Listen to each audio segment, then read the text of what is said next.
no, that makes total sense.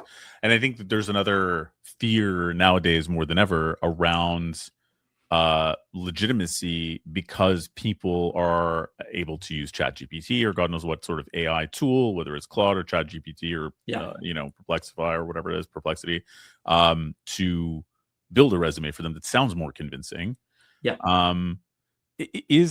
Like, this is maybe going to sound like a crazy question that no one can answer, so tell me if this is nuts. But like, is AI good at telling when AI wrote something versus yet, or are we not there yet? Like, you know what I mean? Can it tell, hey, this is probably not a human yet, or are we not in that era?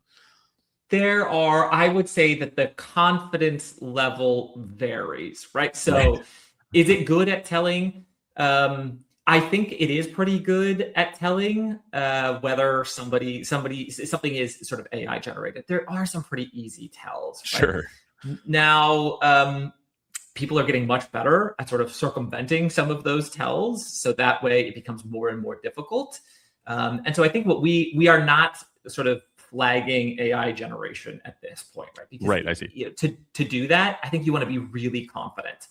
And also in some cases it might be okay, right? Some organizations might be okay with looking at an AI generated resume, right? If they can then downstream validate that the person has these qualifications. If they just used it for polish, that's one thing, right? If they used it to fabricate a story, that's a totally different thing, right? So that requires a different sort of some different evidence there.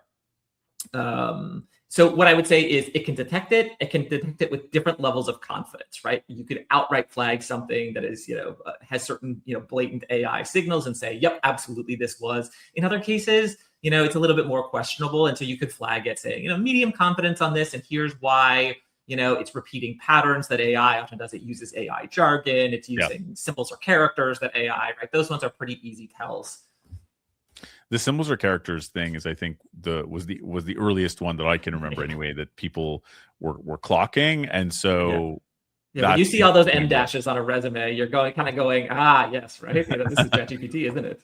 Yeah, but so that's the thing, is it's already become obvious enough that I think a lot of people are making sure that that's not the case.